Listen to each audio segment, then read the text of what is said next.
Well, one of the big stories yesterday was the tit for tat between the president and the Speaker of the House, and it is an incredible thing to see happen. It really is odd. Here's the deal: the president and the Speaker of the House, I think the animosity between them personally, and politically, is something we have never seen ever in the history of the United States.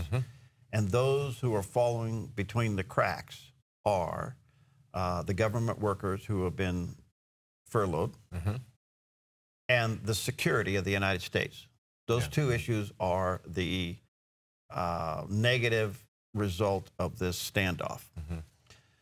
And Nancy Pelosi was planning a trip with a bunch of her colleagues over to Greece and down to Afghanistan. It was a Middle Eastern type of thing, trip to kind of, I don't really know what for, some kind of a diplomatic thing, I guess. Another Democrat junket? I mean, isn't it amazing how much they travel? It is, and here they're going to go on this trip. And this is literally in the shadow of the previous weekend when they're in Puerto Rico dancing on the beach. All this time going on while the government is shut down. She will not come to the White House and negotiate with the president. Right. Okay. You can point fingers all day long, who's right, who's wrong, whose argument is right, who's wrong. You got two people who are loggerheads.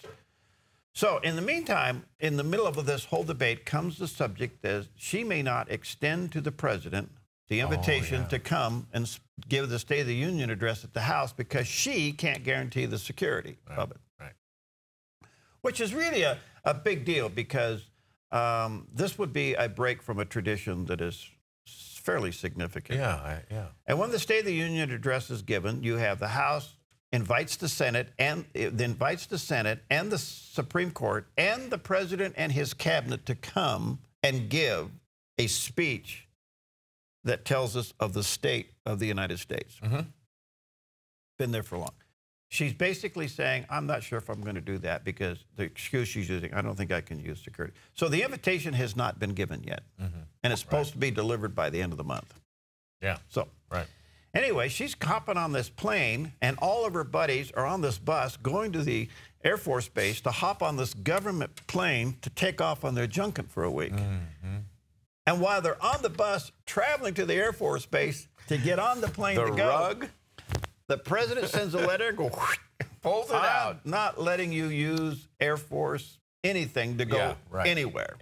All right, so Dana Perino, she is the former press secretary for George W. Bush. She sits on the 5. Great gal. Here's what she had to say about the letter. So this story broke during the 2 o'clock hour, and I had John Roberts on, Peter Ducey, and we find out that not only is he canceling the trip, but the trip is supposed to leave in 30 minutes.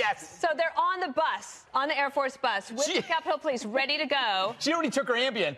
Oh, no. And never do that. Never take your Ambien until you're on the runway about to take off. You fall asleep if it gets delayed. And then you could get in trouble and all the things. So look, I knew something was going to happen today because it was like just the timing.